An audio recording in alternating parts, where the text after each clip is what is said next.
Frères et sœurs, dans la foi, membres de l'Église évangélique au Maroc, je vous souhaite un joyeux Noël, tout en vous saluant dans les beaux et précieux noms de notre Seigneur Jésus-Christ.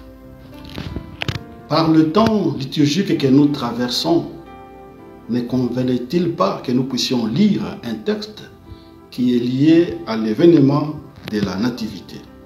Nous allons donc parler de la rencontre entre Marie et Élisabeth, dont le récit est rapporté dans l'évangile de Luc, chapitre 1er, du verset 39 au verset 56. Je vais lire juste une partie. C'est Élisabeth qui s'écrie quand elle rencontre Marie. Elle s'écria d'une voix forte en disant: « Tu es bénie parmi les femmes, et l'enfant que tu portes est béni. Comment m'est-il accordé que la mère de mon Seigneur vienne vers moi?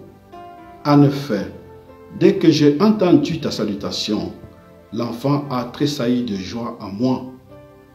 Heureuse celle qui a cru, parce que ce qui lui a été dit de la part du Seigneur s'accomplira. » Marie dit: « Mon âme célèbre la grandeur du Seigneur, et mon esprit se réjouit en Dieu mon Sauveur, parce qu'il a porté le regard sur son humble servante. En effet, voici désormais toutes les générations me diront heureuse, parce que le Tout-Puissant a fait de grandes choses pour moi, saint est son nom, et sa bonté s'étend de génération en génération sur ceux qui les craignent. » Voilà ces chants de Marie. Quand on est visité par la grâce de Dieu, on éprouve ces sentiments de plénitude, ces sentiments d'être comblé par la visite que Dieu nous assure. Voilà pourquoi on peut retrouver ces mots de Marie qui dit: « Mon âme exalte le Seigneur ». Elle se sent comblée, elle vit une plénitude de joie qui vient de la part du Seigneur qui la visite. Mais on sent en même temps le sentiment d'indignité. On se sent indigne.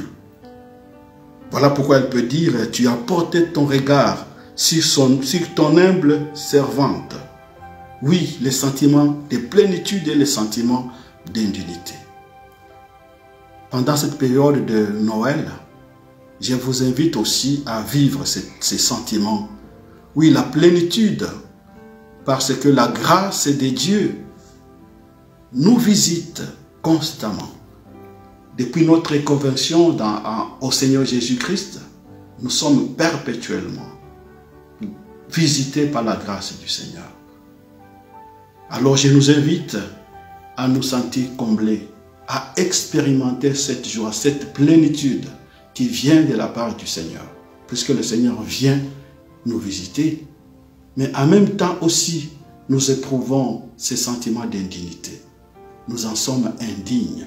Nous n'avons pas mérité cette grâce du Seigneur. Dieu nous élève alors que nous étions pécheurs.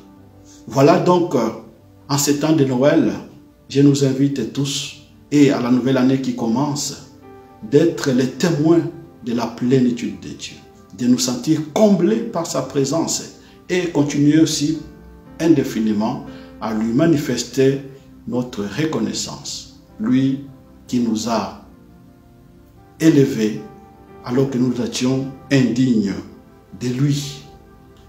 Oui, frères et sœurs, ces cantiques de Marie rappellent aussi mot à mot les cantiques d'Anne au chapitre 2 du 1er Samuel. Marie reprend presque mot à mot ce que Anne dit. Alors cette similitude du contenu de leur cantique rappelle un seul mot: rien n'est impossible à Dieu.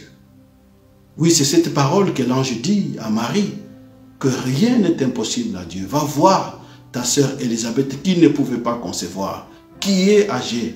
Cette fois-ci, ta sœur a conçu. Alors Marie est allée voir, elle a trouvé que sa sœur avait effectivement conçu. Donc l'impossible de Dieu se réalise dans sa vie.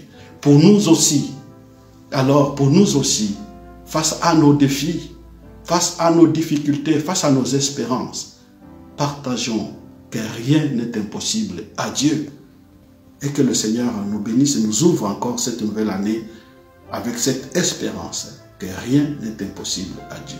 Que le Seigneur vous bénisse. Joyeux Noël. Amen.